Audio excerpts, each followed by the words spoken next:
Hi dear students. तो चलिए हर रोज की बात थी आज एक न्यू टॉपिक के साथ, और आज का टॉपिक है वर्ब।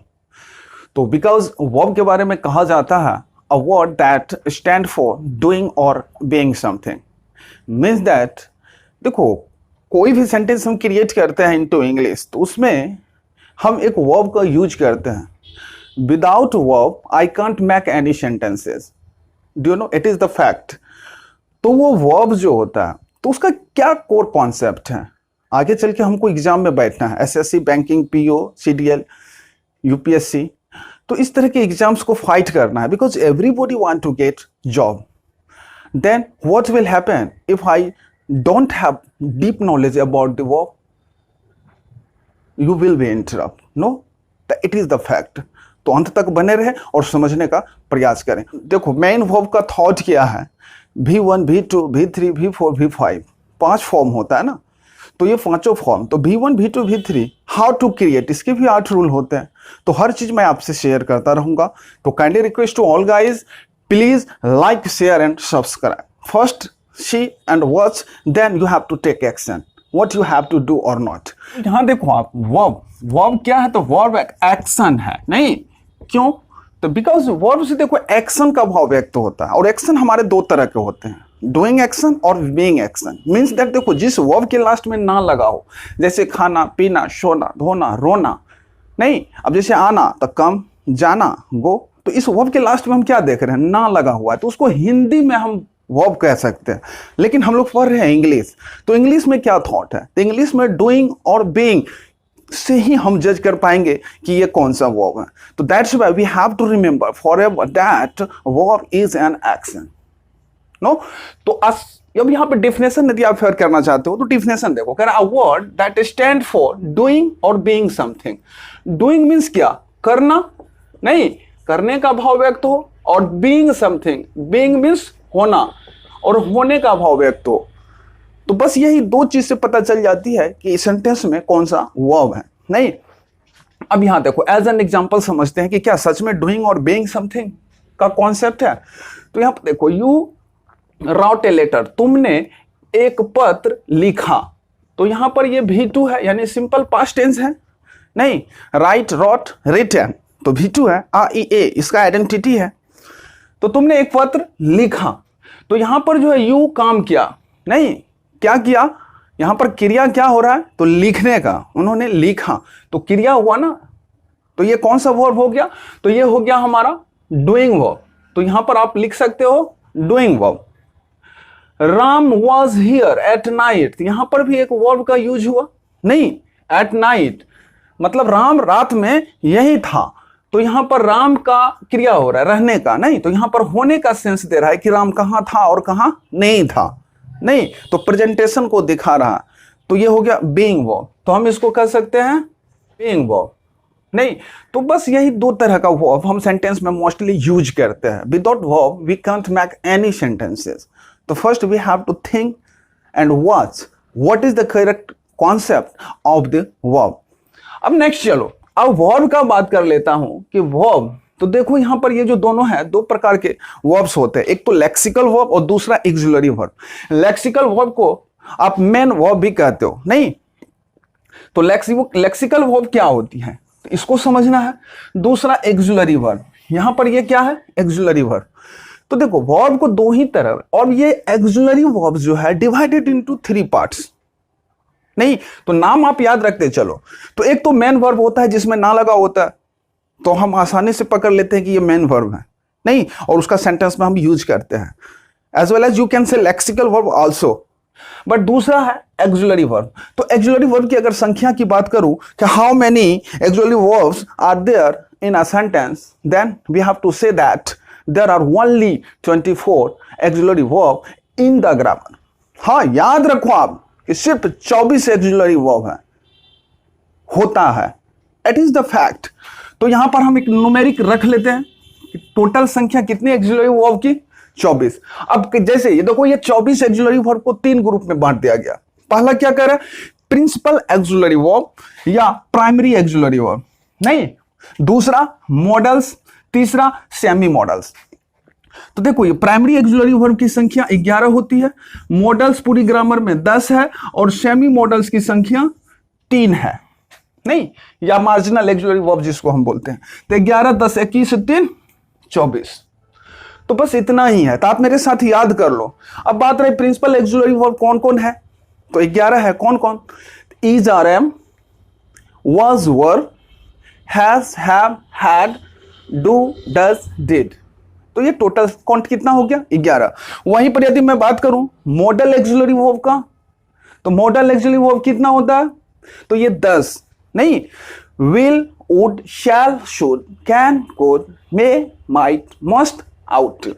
तो ये आपका हो गया मॉडल्स, नहीं। फिर आगे मॉडल्स के साथ सब्जेक्ट में वर्ब का क्या एग्रीमेंट है, मॉडल के साथ वर्ब का क्या एग्रीमेंट है, उस पर भी चर्चा करेंगे।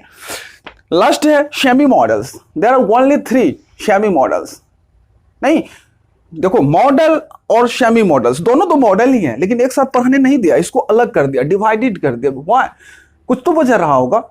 तो छोटा वजन नहीं, बहुत बड़ा वजह रहा, जिस चीज को हमें क्लियर करना है। तो यहां पर क्या कह रहे हैं? Semi modals. Semi modals mean that marginal auxiliary verb, need, dare और यूज्ड टू, बस देयर आर ओनली 3। तो इसको सेमी मॉडल्स कहा गया क्योंकि ये कभी हेल्पिंग वर्ब की तरह काम करता है और कभी एक्सिलरी वर्ब की तरह काम करता है। मॉडल्स के बारे में यदि बात करूं तो ये ऑलवेज हेल्पिंग वर्ब की तरह काम करता है, मेन वर्ब की तरह इसका यूज होता ही नहीं है, और हमेशा ये V1 को लेता है, चाहे एक्टिव में जाओ, पैसिव में जाओ, नहीं, प्रेजेंट में जाओ, पास्ट में जाओ, everywhere it will take V1। तो मॉडल्स का ये कॉन्सेप्ट है। वहीं पर अगर एक्सिलरी वर्ब की, यहां पर प्रिंसिपल एक्सिलरी वर्ब की बात करूं, ये भी मींस दैट क्या, मैंने शॉर्ट में एक्सिलरी वर्ब लिख रखा है, प्रत्येक जगह जहां जहां आप ये भी देख रहे हो ये एक्सिलरी वर्ब है, ठीक ना।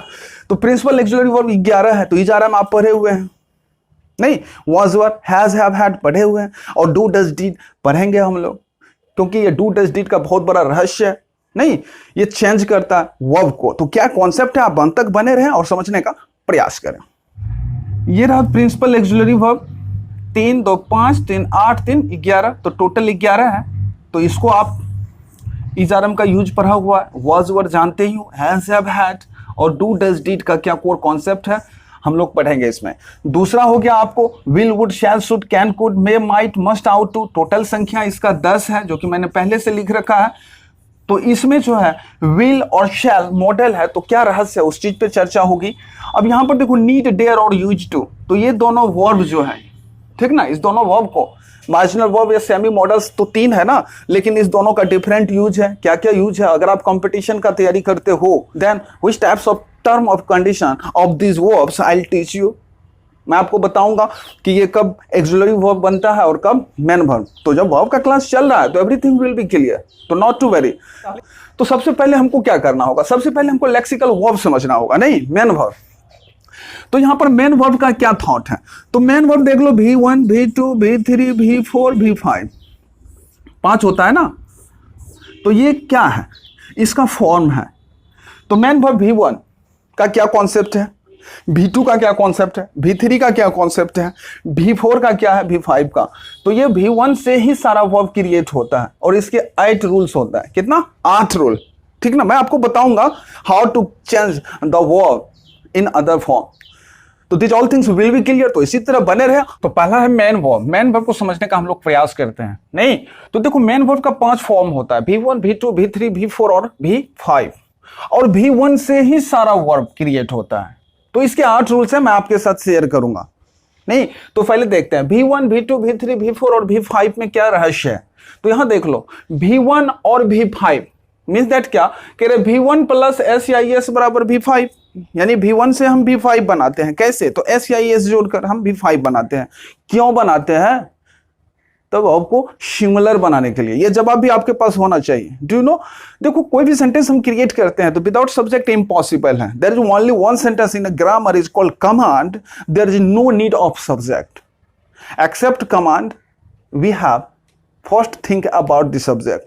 कमांड को छोड़ दो, बाकी जितने भी सेंटेंस है दुनिया में आपको सब्जेक्ट स्ट्रॉन्ग करना पड़ेगा, नहीं। अकॉर्डिंग टू आइडेंटिटी हम वर्ब का यूज करते हैं। कहाँ? Is, are, am, was, were, can, may, could, shall, should, may, might, must, ought to लगाना है, नहीं। वो तो आइडेंटिटी पे डिपेंड करता है।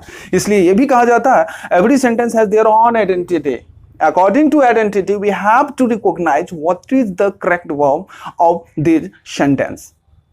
तो these are the way. तो यहां पर आप देखो V1 क्या होता है, तो आप दिमाग में बैठा दो, V1 हमेशा प्लूरल होता है। डिक्शनरी में वर्ब याद करते हो, कहीं से भी देखते हो, तो वर्ब किस फॉर्मेट में होता है, तो नाउन के अपोजिट होता है, यानी वर्ब हमेशा प्लूरल होता है V1। और इसको हम क्या करते हैं, V5 बनाते हैं SEIS लगाकर। अब कहाँ एस कहाँ एस लगाएंगे वो तो मैं आपको सिखाऊंगा, इसके 8 रूल्स हैं, तभी V1 से आप V2 V3 बना सकते हो या V5, तो वो अलग कॉन्सेप्ट है। लेकिन आज हम लोग क्या पढ़ रहे हैं, वर्ब। तो वर्ब को पढ़, यूज ऑफ वर्ब नहीं पढ़ रहे हैं, तो इसलिए वर्ब का क्या रहस्य है, ग्रामर में इसका क्या इंपॉर्टेंस है, उस चीज को समझना है हमें। तो नाउन के अपोजिट हमेशा होता है V1। अब नाउन में देखो क्या होता है, उसका जन्म ही होता है सिंगुलर में, SEIS लगा के हम उसको प्लूरल बना देते हैं।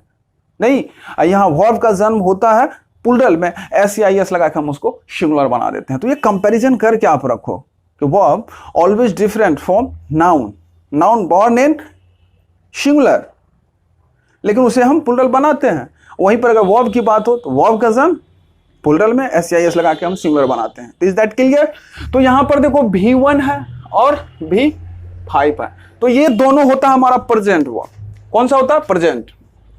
अब कहो कि सर प्रेजेंट में दो वर्ब V1 और V5 दोनों प्रेजेंट, हाँ क्यों नहीं, देखो सब्जेक्ट हमारा सिंगुलर भी होता है और प्लूरल भी होता है। नहीं, तो अब सब्जेक्ट हमारा सिंगुलर है तो क्या उसका जो वर्ब के साथ एग्रीमेंट है, क्या singular subject singular verb, plural subject plural verb. तो इसलिए समझे, तो V1 और V5 का हम यूज करते हैं प्रेजेंट में, ठीक। तो इसलिए ये हो गया हमारा क्या चीज, V1 क्या हो गया हमारा, तो ये हो गया हमारा प्लूरल, और यहां पे जो है V5 हो गया हमारा सिंगुलर। नहीं, अब दूसरा है V2, फिर V2 क्या है, तो V2 मीन्स दैट पास्ट। नहीं, आ ये या आ था, ई थी, ए थी, सब्जेक्ट के बाद डायरेक्ट हम वर्ब का यूज करते हैं, तो V2 हमारा हो गया पास्ट। तो इस चीज को भी आपको याद रखना है, इसका कोई सिंगुलर प्लूरल नहीं होता। यहां पर देखो आप V3 हो गया हमारा परफेक्ट। यहां देखो V4, ये हो गया कंटिन्यूअस। तो ये कॉन्सेप्ट है। प्रेजेंट में हम दो वर्ब यूज करते हैं, V1 V5, पास्ट में V2 यूज करते हैं। परफेक्ट की बात होती है तो उसमें V3 और कंटिन्यूअस की बात होती है तो V4। If you want to be a perfect guys into English, you have to create this all things, must be clear. आपको क्लियर करना पड़ेगा, और हर एक चीज का यूजेज है, एग्जाम में बैठो तो खास करके। अब हम लोग को समझने का प्रयास करना है क्या, कि अब यहां देख लो V1 प्लस SEIS बराबर V5 हम बनाते हैं, V1 प्लस E और ED बराबर V2, नहीं, और V3 दोनों बनाते हैं, V3 भी बनती है, ठीक। अब V1 प्लस ING बराबर V4, तो ये कॉन्सेप्ट है। तो इसके 8 रूल हैं, ये 8 रूल मैं बाद में बताऊंगा, जब वर्ब का क्लास शुरू हुआ है तो not to worry, I will teach everything. अब यहां पर स्टेप 1 पे देखो, आप यहां पर कह रहे सब्जेक्ट है, आपको जो सेंटेंस का स्ट्रक्चर होता है वो क्या होता है, सब्जेक्ट के बाद यदि ऑक्सिलरी वर्ब है तो कह रहा है तब या तो कोई नाउन या प्रोनाउन का यूज होता है। ऑक्सिलरी वर्ब 11 है ना, डू डज डिड को छोड़ दो, बाकी is are am was were has have, नहीं, और क्या था, हैड। तो इस वर्ब की बात हो रही है, तो उस वर्ब का यदि आप सेंटेंस में यूज कर रहे हो तो उसके बाद या तो नाउन होगा या प्रोनाउन होगा। एज एन एग्जांपल यहां देखो, यू आर अ डॉक्टर, तो ये डॉक्टर ये क्या है, नाउन है, तो यहां पर एक ऑक्सिलरी वर्ब का हम यूज किए। अब ऐसा नहीं कि ऑक्सिलरी वर्ब हमेशा ऑक्सिलरी वर्ब ही होता है, वो कभी मैन वर्ब भी बन जाता है, तो उतना डीप में मत जाओ। ये भी जो समझा रहा हूं इस चीज को समझने का आप प्रयास करो, धीरे धीरे हर एक चीज क्लियर हो जाएगा। आज फर्स्ट क्लास है ना, तो इस पर 3-4 क्लास होगी तभी जाके हमारा कॉन्सेप्ट क्लियर हो पाएगा। तो इसलिए आगे देखते हैं दूसरा। अब यहां पर देखो राम गॉन मीन्स दैट क्या कह रहा है, अगर सब्जेक्ट है, सब्जेक्ट के बाद ऑक्सिलरी वर्ब है तो कोई नाउन या प्रोनाउन है, जैसा कि ये सेंटेंस है, क्रिएट, जैसा कि ये सेंटेंस है, हम लोग देख लिए। अब दूसरा कॉन्सेप्ट क्या कर रहा है कि ऑक्सिलरी वर्ब के बाद यदि किसी वर्ब का एंट्री होगा तो वो या तो V3 होगा या आपका V4 होगा, और इसमें से 5 वर्ब है ना, तो ये V3 और V4 को समझने का प्रयास करते हैं पहले कि सेंटेंस में इसका क्या यूजेज है। क्या विदाउट ऑक्सिलरी वर्ब आती है, तो नहीं, क्रॉस कर दो आप, whenever it will come in a sentence with the auxiliary verb. We don't have right to use without auxiliary verb. अगर हम V3 V4 का हम यूज कर रहे हैं सेंटेंस में तो हमको राइट ही नहीं है कि विदाउट ऑक्सिलरी वर्ब का इस वर्ब का यूज कर दें। जैसे एज एन एग्जांपल देखो, राम गॉन, तो क्या ये सेंटेंस करेक्ट है? नहीं, ये सेंटेंस गलत है, क्योंकि Ram gone, go went gone, तो ये हमारा क्या है? ये V3 है। नहीं, और V3 के बारे में अभी मैं क्या बता रहा हूं आपको, V3 और V4 जब कभी सेंटेंस में आएगा तो ऑक्सिलरी वर्ब को लेगा ही लेगा। यहां देखो, यू कमिंग, ऐसा सेंटेंस कभी आप सुने? यू कमिंग, तो ये भी गलत है क्योंकि ये V4 है। नहीं, कम, कैम, कम, कमिंग, कम्स, तो ये V4 है। तो अब V4 का क्या डायरेक्ट एंट्री है सेंटेंस में? नहीं, ये क्या लेगा? ऑक्सिलरी वर्ब लेगा। Mohan eaten a mango, eat ate eaten, तो ये भी हमारा क्या है? V3 है। तो मोहन ईटन अ मैंगो, क्या ये सेंटेंस हमारा करेक्ट है? नहीं, इनकरेक्ट है, क्योंकि ये V3 है, तो without auxiliary verb we can't use. अब ये सेंटेंस करेक्ट कैसे होगा? तो आपको देखो, यहां पे देखो, पॉइंट टू पॉइंट काम करो। अंग्रेजी से मैं आपको खेलना सिखा रहा हूं और आप अंत तक बने रहो, नई कॉन्सेप्ट क्लियर हो जाए तो फिर आप कहना। अब यहां देखो आप, राम गॉन, तो V3 है, तो यहां पर ये सेंटेंस करेक्ट कब होगा? तो एक ऑक्सिलरी वर्ब तो चाहिए ही चाहिए।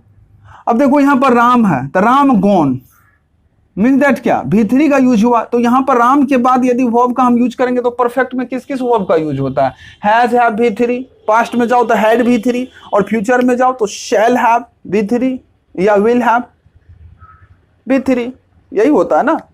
तो यहां पर अब क्या हो गया? राम हैज गॉन करेक्ट हो जाएगा, Ram had gone, Ram will have gone, तो हमारा सेंटेंस ये करेक्ट होगा। यू कमिंग, अब देखो कंटिन्यूअस टेंस है V4, V4 में क्या होता है? कंटिन्यूअस में ईजार में देंगे तो प्रेजेंट का कंटिन्यूअस बनेगा, वाज और हेल्पिंग वर्ब देंगे पास्ट का, फ्यूचर में विल बी या शैल बी। तो यहां पर हम क्या देख रहे हैं?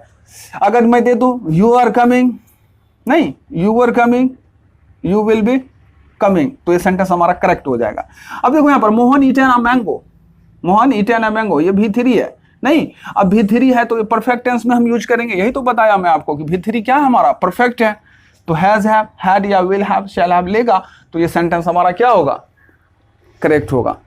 तो आप V3 और V4 का नोट्स लिखना चाहते हो तो लिख लो, V3 and V4 can't be used without auxiliary verb in a sentence. यदि हम सेंटेंस में यूज कर रहे हैं V3 और V4 का, तो without auxiliary verb we can't use. Step 2। Step 2 में देखो क्या कह रहा है। पहले, इससे पहले हम लोग V3 और V4 का कॉन्सेप्ट क्लियर हुआ। अब V1, V2 और V5 का क्या कॉन्सेप्ट है in the grammar we have to learn. तो फर्स्ट थिंक एंड वॉच, देखो ये रूल्स है, स्ट्रक्चर है आपका। सब्जेक्ट के बाद यदि कोई मेन वर्ब आ रहा है और उसके बाद ऑब्जेक्ट है, तो मेन वर्ब हमारा 3 ही हो सकता है, V1, V2 और V5। बिकॉज सब्जेक्ट के बाद पूरी ग्रामर में किस वर्ब को लाइसेंस है? तो V1 को, यानी ये वर्ब हमारा 3 हो सकता है, V1, V5 या V2। नहीं, ये दोनों प्रेजेंट में और ये पास्ट में। तो सब्जेक्ट के बाद यदि एंट्री है, जैसे V3 और V4 का क्या कॉन्सेप्ट रहा?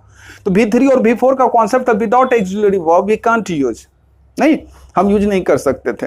वहीं पर अब V1, V2 और V5 का बात चल रहा है। तो सब्जेक्ट के बाद यदि एंट्री है किसी वर्ब का, मेन वर्ब का, तो वो वर्ब कौन सा हो सकता है? तो वो वर्ब हो सकता है हमारा V1, V5 और V2, उसके बाद ऑब्जेक्ट। लेकिन ये क्या करता है? तो ये सिर्फ पॉजिटिव सेंस देता है, यही बहुत बड़ा एरर है। ये सिर्फ पॉजिटिव सेंस देगा, यानी सकारात्मक। जब नकारात्मक की बात होगी, निगेटिव सेंस की, या कोई क्वेश्चन आप बनाओगे, चाहे एस नो क्वेश्चन हो या WH question, then it will change, तब ये वर्ब चेंज हो जाता है। किस चीज में? V1 में। एकदम लिख लो, आप दिमाग में बैठा लो इस कॉन्सेप्ट को कि V1, V2 और V5 सिर्फ पॉजिटिव में यूज करते हैं। V1 भी V1 में चेंज होता है, V2 भी V1 में चेंज होता है और V5 भी V1 में चेंज होता है। अब आप कहोगे सर निगेटिव में तो V1 का यूज होता है। अरे यूज होता है तो डू और डज के बिना आप यूज नहीं कर सकते। These are the matter. Present में हम V1, V5 का यूज करते हैं, तो प्रेजेंट में वर्ब को निगेटिव में कौन बदलने का काम करेगा? तो हमारा जो ऑक्सिलरी वर्ब 24 पर है उसमें से डू, डज और डीड है। तो डू डज का काम क्या है? तो डू डज का काम है इस वर्ब को चेंज कर देना, निगेटिव में यूज करने लायक बना देना। तो इस कॉन्सेप्ट को याद रखना है। तो अब यहां पर चलो एग्जांपल के थ्रू समझते हैं। तो इस पॉइंट्स को देख लो, गिव ओनली पॉजिटिव सेंस। अब कह रहे यू राइट अ लेटर, तो यानी ये सब्जेक्ट प्लुरल है, तो प्लुरल वर्ब, तो राइट ये V1 है, नहीं, अ लेटर, तो यानी क्या, तुम एक पत्र लिखते हो या तुम पत्र लिखते हो, ठीक, तो यहां पर V1 यूज हुआ, पॉजिटिव में तो हुआ ना, अब इसका क्या निगेटिव बन जाएगी, नोट आप यहां पे लगाते हो, अगर मैं लगा दूं तो क्या होगा, हमारा सेंटेंस इनकरेक्ट हो जाएगा। अब इसका निगेटिव बनाने के लिए हमको क्या करना पड़ेगा, तो निगेटिव बनाने के लिए यहां पर देख लो, कह रहा है निगेटिव एंड इंटरोगेटिव में V2 और V5 चेंज हो जाता है V1 में, किस चीज में, तो V1 में, यानी V1 हो, V2 हो, V5 हो, इस तीनों वर्ब को सब्जेक्ट के बाद लाइसेंस है, यानी we have right to use after subject in a sentence but only positive. जब निगेटिव और इंटरोगेटिव सेंटेंस की बात होगी तो it will change in V1।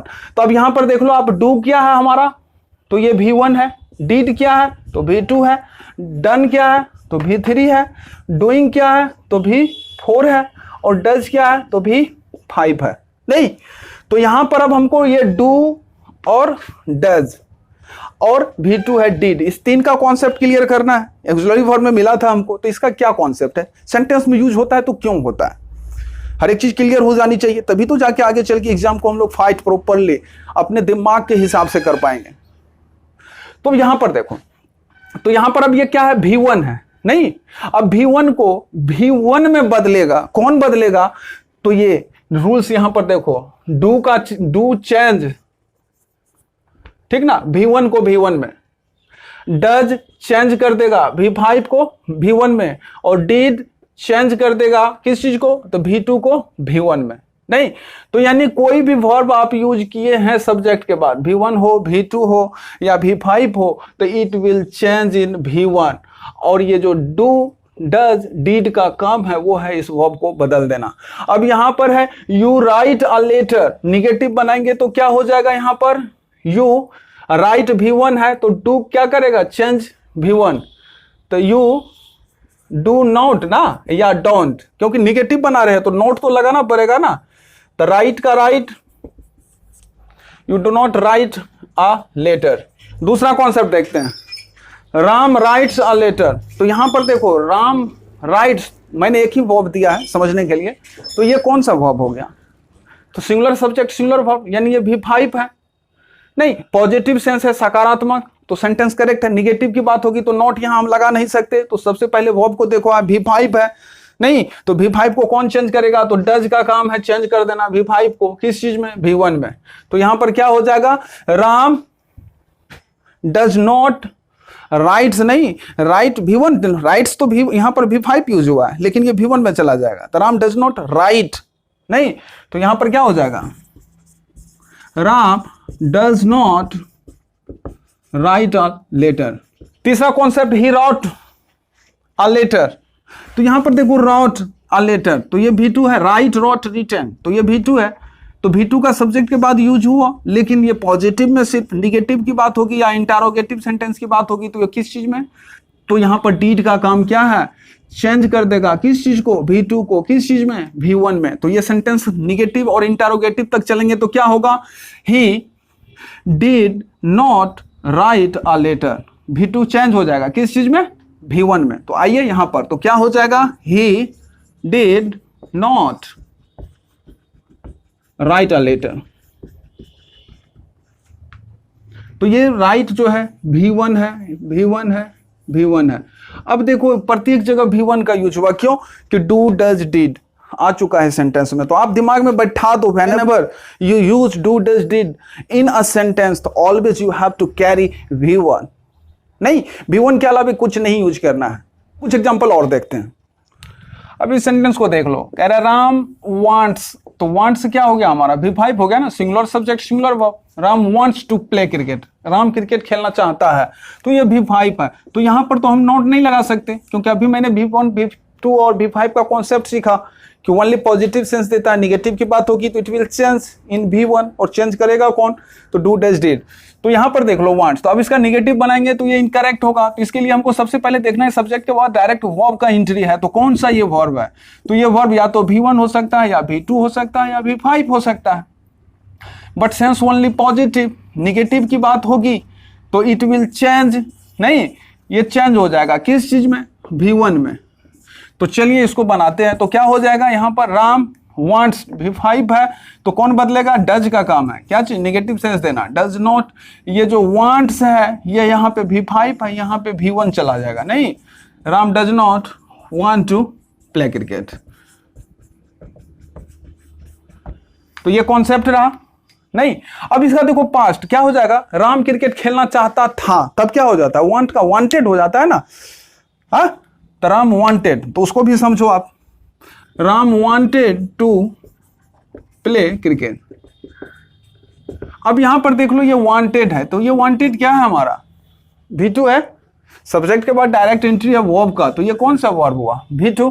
अब इसका निगेटिव, तो डायरेक्ट मेन वर्ब में नॉट का यूज हम करते नहीं, करना क्या पड़ेगा, तो सबसे पहले सब्जेक्ट के बाद वर्ब है, तो V1 है, V2 है, V5 है, इसको जज करना है, जज कर लिया, V2 है, तो डिड का काम क्या है, बदल देना, तो राम डिड नॉट, ठीक, ये वांटेड V1 में चला जाएगा ना, तो यहां पर क्या हो जाएगा, वांट टू प्ले क्रिकेट। तो यहां पर आप क्या देख रहे हैं, तो ये डिड नॉट का काम किया कि V2 को V1 में बदल देना, तो दीज आर द वे। अब इंट्रोगेटिव बनाएंगे, did Ram want to play cricket, तो डिड से ही पता चल जाता है कि ये पास्ट सेंस दे रहा है, तो इस तरह से आपको V1 V2 V5 को कैरी करना है, मेंटेन करना है। Different, never think what will happen और not, what we have to learn, these are the matter. तो कंटिन्यूअसली, अगर आपको चैनल अच्छा लग रहा है तो प्लीज काइंडली रिक्वेस्ट सब्सक्राइब करो, बिकॉज वर्ड मैंने शुरू कर दिया और इसका होगा खात्मा, तो it means that whenever uploading videos you want to get a notification of the lecture, तो first kindly request to all guys subscribe और notification all कर लें आप, तभी जाके ये सेक्शन की हर एक चीज आपको अपडेट मिलता रहेगा। तो यहाँ पर देखो वर्ब, अब ये सकर्मक क्रिया और असकर्मक क्रिया क्या होता है, तो यहाँ पर देखो ट्रांजिटिव वर्ब और इंट्रांजिटिव वर्ब, दो वर्ब होता है, तो ये हो गया सकर्मक क्रिया, ये हो गया और सकर्मक क्रिया। तो ये ट्रांजिटिव वर्ब का क्या कॉन्सेप्ट है, क्या देखो, a verb which requires an object after verb to complete its sense. कह रहे हैं अगर आप इंग्लिश में ट्रांसलेट कर रहे हो वर्ब को, तो वो क्या करता है, कुछ वर्ब ऐसा होता है जो सेंस को कंप्लीट करने के लिए ऑब्जेक्ट को रिक्वायर करता है, विदाउट ऑब्जेक्ट वो पूरा का पूरा सेंस नहीं दे पाता। तो इस स्थिति में तो उस वाक्य में उस वर्ब का ऑब्जेक्ट होता है, नहीं तो वही उतना डीप में नहीं जाना है। Verb which required an object, कोई भी सेंटेंस हम बनाते हैं और ऑब्जेक्ट को रिक्वायर करता है कुछ वर्ब, तो इट मीन्स दैट ये जो है उस वर्ब का ऑब्जेक्ट है। तो यानी ट्रांजिटिव वर्ब के बाद, जैसे द बॉय किल्ड, तो ये वर्ब है, नहीं कह रहा आफ्टर वर्ब, तो ये वर्ब हो गया। अब वर्ब के बाद कोई नाउन या प्रोनाउन है तो वो हमारा क्या है, ऑब्जेक्ट है। आपने ऑब्जेक्ट का सेक्शन नहीं देखा है, बेसिक कॉन्सेप्ट ऑफ सब्जेक्ट मैंने पढ़ा रखा है कि सब्जेक्ट ऑब्जेक्ट और कॉम्प्लीमेंट का क्या कॉन्सेप्ट है। प्लीज काइंडली रिक्वेस्ट पहले उस चीज को आप देखें। नहीं, आज ऑब्जेक्ट का हम काइंड्स पढ़ा सकता हूं, क्योंकि अब ऑब्जेक्ट का चर्चा हो रहा है, तो ये दो तरह, डायरेक्ट ऑब्जेक्ट, इनडायरेक्ट ऑब्जेक्ट क्या है, इस पे चर्चा करूंगा, लेकिन एक कोर कॉन्सेप्ट इंपॉसिबल है, बिकॉज वर्ब का सेक्शन चल रहा है, यहां पर ऑब्जेक्ट को घसीटना नहीं है। तो कम टू द पॉइंट, तो यहां पर किल अ टाइगर, तो ये नाउन या प्रोनाउन हमारा ऑब्जेक्ट होता है। तो इस वाक्य में जो ए टाइगर है, ये क्या है, ऑब्जेक्ट है इस वर्ब का। दूसरा देखो, the girl open the door, तो ये वर्ब है, वर्ब के बाद ये ऑब्जेक्ट है। तो वही कह रहा है, verb which requires an object after verb to complete its sense. नहीं, द गर्ल ओपन, लड़की खोल दी, लेकिन किस चीज को खोली, क्लियर तो नहीं हो रहा, तो इस सेंस को पूरा करने के लिए कह रहा है विंडोज, द विंडो, तो मीन दैट क्या, जो लड़की है खिड़की को खोली। Third, Radha made doll, Radha बनाई, कौन चीज बनाई, तो डॉल मीन्स गुड़िया। तो यहां पर देख लो 1 2 3, ये तीनों एग्जाम्पल में मैंने क्या देखा, तो every verb has an object, it means that ये जो वर्ब यूज हुआ हमारा, ये कौन सा वर्ब है, अगर आपको पूछे तो कहना है ये ट्रांजिटिव वर्ब है। ट्रांजिटिव वर्ब मीन्स दैट क्या, ट्रांजिटिव वर्ब अगर है तभी इसका हम पेसिव बना सकते हैं, ठीक ना। एक्टिव टू पेसिव में तो बताया क्या होगा ना, ऑब्जेक्ट को सब्जेक्ट हम बनाते हैं। तो जब तक हम ट्रांजिटिव वर्ब को नहीं देखेंगे, उस वर्ब में ऑब्जेक्ट है या कॉम्प्लीमेंट है, इस चीज को जब तक नहीं समझेंगे तो क्या उसका पेसिव बनेगा। तो उसका मैंने बहुत अच्छा से तरीके से कॉन्सेप्ट शेयर किया है, तो फंक्शन ऑफ सब्जेक्ट जाके देखें, ऑब्जेक्ट कॉम्प्लीमेंट का क्या राज है, फिर आपको ये सारी प्रॉब्लम, सारी डॉट क्लियर हो जाएगी। नेक्स्ट चलते हैं यहाँ, intransitive verb. Intransitive verb means that असकर्मक क्रिया, इसमें क्या है, verb which does not require an object.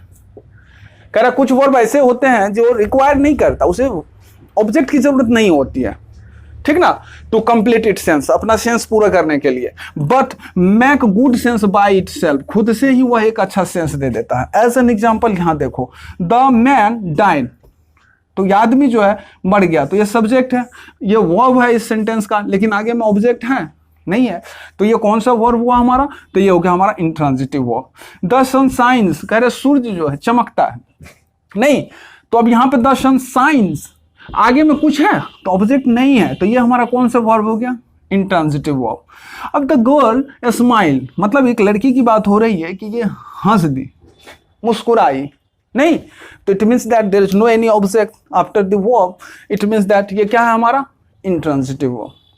तो ऐसा नहीं, देखो कॉन्सेप्ट क्या है, अगर आप सेंटेंस बना रहे हो ट्रांजिटिव वर्ब हो या intransitive verb, means that using a verb, और वर्ब के बाद कोई नाउन या प्रोनाउन आ रहा है, तो ये कोई जरूरी नहीं है कि वो हमेशा ऑब्जेक्ट होता है, क्योंकि कॉन्सेप्ट है कोई नाउन या प्रोनाउन ही वाक्य का सब्जेक्ट होता है, कोई नाउन या प्रोनाउन ही वाक्य का ऑब्जेक्ट होता है, और कोई नाउन या प्रोनाउन ही वाक्य का कॉम्प्लीमेंट होता है। अब वो ऑब्जेक्ट है या कॉम्प्लीमेंट, इसके लिए मैंने एक लेक्चर बना रखा है, function of subject, please kindly request जाएं वहां देखें, मैं डिस्क्रिप्शन में लिंक डाल रखा हूं, वहां से आप विजिट करें, फॉलो करें और उस चीज को समझने का प्रयास करें। देखो हम लोग वर्ब पढ़े, और वर्ब में ऑब्जेक्ट का बहुत बड़ा रोल है। देखो ऑब्जेक्ट पढ़ना इसलिए जरूरी है बिकॉज अभी ट्रांजिटिव और इंट्रांजिटिव वर्ब क्या होता है इसको हम लोग पढ़ने का और समझने का प्रयास किया। तो ट्रांजिटिव और इंट्रांजिटिव वर्ब के आगे में तो ऑब्जेक्ट कंपल्सन है, बिकॉज कुछ वर्ब के बारे में बताया गया ऐसा है जो अपना पूरा सेंस देने के लिए क्या करता है, ऑब्जेक्ट को लेता है, और कुछ without taking object complete sense दे देता है। तो ये रहा आपका ऑब्जेक्ट। यहां पर देखो, अ नाउन और pronoun that comes after the verb is called object. कह रहा कोई नाउन हो सकता है या प्रोनाउन, और ये आता है आफ्टर द वर्ब, तो उसको हम बोलते हैं ऑब्जेक्ट। अब जैसे ऑब्जेक्ट कितने प्रकार के होते हैं, तो काइंड्स ऑफ ऑब्जेक्ट दो है। ये रहा ऑब्जेक्ट आपका फर्स्ट सेकंड, ये रहा फर्स्ट वो सेकंड। यहां देखो डायरेक्ट ऑब्जेक्ट, डायरेक्ट ऑब्जेक्ट क्या होता है आपका, नॉन लिविंग थिंग्स होता है। वहीं पर यदि बात करूं इनडायरेक्ट ऑब्जेक्ट का, तो वो आपका होता है लिविंग थिंग्स।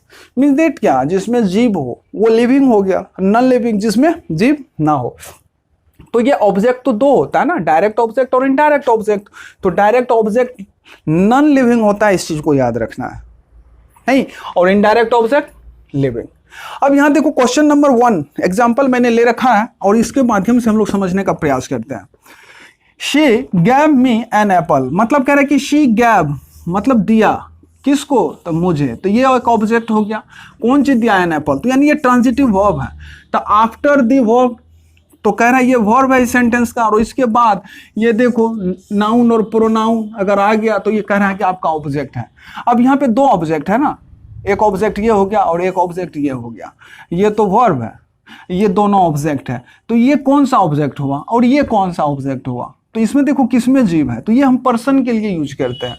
तो means that me, us, him, her, them, ये वर्ड हम यूज करेंगे, तो ये हमारा कौन सा ऑब्जेक्ट हो गया, लिविंग ऑब्जेक्ट हो गया ना।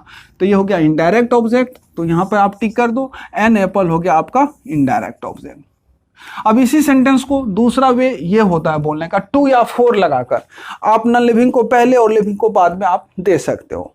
She gave an apple to me, तो यहाँ पर दो ऑब्जेक्ट और ये आपका हो गया वर्ब। तो ये टू और फोर लगा के ये कॉन्सेप्ट क्लियर होता है। तो जब प्रीपोजिशन में आप लोग को पढ़ाऊंगा तो टू और फोर का तो वो सारा थॉट में शेयर करूंगा आप लोग के साथ। तो यहां देखो, तो एन एप्पल पहले लाए नहीं नॉन लिविंग ऑब्जेक्ट को, और लिविंग को लास्ट में दिए। तो यहां पर क्या हो गया, दो ऑब्जेक्ट आया, तो ये हमारा क्या हो गया और ये क्या हो गया। तो देखो आप नॉन लिविंग कौन सा है कौन सा लिविंग है, तो उस तरह से आपको नाम डिसाइड करना है कि इनडायरेक्ट ऑब्जेक्ट है या डायरेक्ट ऑब्जेक्ट है। टू में देखो, आई ऑफर्ड, मैंने ऑफर्ड किया, किससे, तो उससे, कौन चीज, समनी, तो यानी यहां पर ये वर्ब है। तो इसके बाद जो आया ये नाउन प्रोनाउन, ये हमारा ऑब्जेक्ट है। तो हिम हो गया आपका इनडायरेक्ट ऑब्जेक्ट, समनी ये हो गया आपका non living things, mean that direct object. The teacher ये सब्जेक्ट है, टोल्ड मतलब ये वर्ब है, देम अ स्टोरी, तो ये देम अ स्टोरी दो ऑब्जेक्ट है ना। तो यहां पर ये जो दो ऑब्जेक्ट है, तो इसमें से कौन सा डायरेक्ट ऑब्जेक्ट है कौन सा इनडायरेक्ट ऑब्जेक्ट, देखो ये पर्सन के लिए हम यूज करते हैं, लिविंग पर्सन के लिए ये ए स्टोरी, नॉन लिविंग्स है। तो उस हिसाब से ये हो गया आपका कौन सा ऑब्जेक्ट, इनडायरेक्ट ऑब्जेक्ट, ये हो गया हमारा direct object. She asked them mean that कह वह उन लोगों से पूछा इट्स प्राइस, यानी इसका प्राइस। तो वह उन लोगों से इसका प्राइस पूछा, यानी दाम पूछने की बात हो रही है। तो किसे पूछा, तो ये वर्ब है, तो ये ऑब्जेक्ट है ना, तो एक ऑब्जेक्ट और ये एक ऑब्जेक्ट, दो ऑब्जेक्ट। तो ये कौन सा ऑब्जेक्ट हुआ, दैम, पर्सन के लिए यूज किए नहीं, तो ये हो गया हमारा लिविंग, ये हो गया नॉन लिविंग। तो उस हिसाब से नाम डिसाइड कर लेना है ये डायरेक्ट ऑब्जेक्ट है या इनडायरेक्ट ऑब्जेक्ट है। मैं इसलिए थोड़ा कॉन्सेप्ट दे दिया बिकॉज इसके लिए मैंने एक अलग लेक्चर बना रखा है आप लोगों के लिए। तो काइंडली रिक्वेस्ट, डिस्क्रिप्शन में लिंक है, आप जाएं, फंक्शन ऑफ सब्जेक्ट, ऑब्जेक्ट क्या है उस चीज को समझने का प्रयास करें। तो नेक्स्ट लेक्चर में हम मिलते हैं आप लोगों के साथ वर्ब का दूसरा, ये तो आज मेन वर्ब लेक्सिकल वर्ब का लेक्चर चल रहा था। अब जो हम लोग का टॉपिक होगा वो होगा हमारा एक्सुलरी वर्ब, बिकॉज पूरी ग्रामर में 24 एक्सुलरी वर्ब मैंने आप लोगों को बताया। अब उसका सब्जेक्ट एंड वर्ब एग्रीमेंट क्या है, सेंटेंस में जो यूज होता है उसका क्या टर्म ऑफ कंडीशन है, कितने तरह के स्ट्रक्चर, किस तरह के थॉट है, सारे रूल्स, सारे थॉट मैं आपसे शेयर करूंगा। और आप चाहते हो कि उसका भी नोटिफिकेशन आपको इमीडिएटली प्राप्त हो जाए तो kindly request to all guys, subscribe जरूर कर, नोटिफिकेशन ऑल कर लें ताकि आपको मेरा हर एक नोटिफिकेशन जाता रहे। मैं आप लोगों के बीच हर रोज आता हूं, डिफरेंट देने का कोशिश करता हूं। तो इसी तरह आप लोग बने रहे। Thank you for watching my videos, see you again in next lecture.